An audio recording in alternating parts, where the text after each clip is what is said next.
Vous donnez droit à combien de chances pour pouvoir réussir quelque chose? Aujourd'hui, à mon cabinet de Bourgoin-Jallieu, on va parler nombre de tentatives avant de se dire c'est trop compliqué ou j'arrête, c'est pas fait pour moi.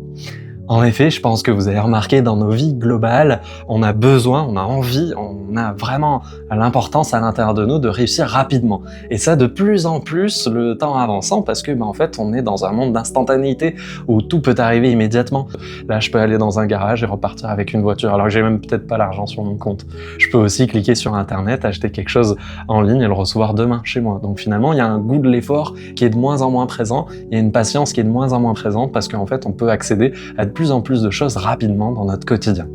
Aujourd'hui, je vous parle du coup de combien de fois vous vous accordez, vous autorisez à essayer quelque chose avant de vous dire « c'est bon, allez, j'abandonne, c'est trop dur, c'est pas fait pour moi » ou autre. On remarque dans la plupart des situations que des sportifs, ils se donnent de moins en moins de chances à des niveaux amateurs de persévérer, d'essayer, essayer. Ils se découragent de plus en plus rapidement, notamment avec les plus jeunes, où c'est vraiment assez visible. Moi, je reçois beaucoup de jeunes en rendez-vous où finalement, je demande ça fait combien de temps que tu as essayé de faire ça et puis ça fait combien de matchs que tu essayes de jouer avec peut-être cette nouvelle technique ou cette nouvelle méthode ou ces changements-là que tu as travaillé à l'entraînement. Ah, ça fait 3 matchs. Mais 3 matchs, c'est rien. En fait,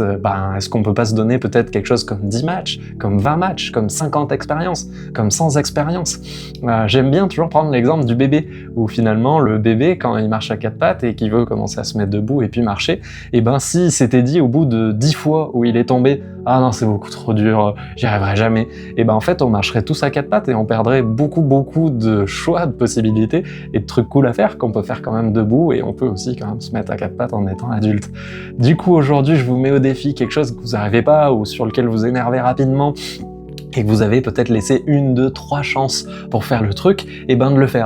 faire, de persévérer avec un regard extérieur qui dit « ça fait que 10 fois que tu l'as fait, tout va bien, essaye-le 100 fois, essaye-le 1000 fois, et puis après on en reparle. » Comme si à l'intérieur de vous, vous avez cet auto-coach là qui peut vous questionner et vous challenger sur l'idée que « sois patient, essaye encore, tu vas y arriver. » C'est question d'essayer, de répéter, et puis après ça se passera mieux. J'espère que cette vidéo vous fait réfléchir sur le nombre de fois qu'on s'autorise à faire les choses avant de tirer une conclusion sur ce qu'on vit, sur ce qu'on fait, parce que le monde n'est pas facile et selon les projets qu'on a et les objectifs qu'on a, il faut persévérer, mettre de l'énergie, répéter, passer du temps, alors que on perd ce truc-là avec le temps et nos facilités de vie et confort de vie qu'on a actuellement. J'espère que cette vidéo vous a plu, mettez-moi en commentaire ce à quoi vous pensez quand je vous parle de tout ça, et sinon likez, partagez, abonnez-vous et je vous dis à très bientôt pour une prochaine vidéo.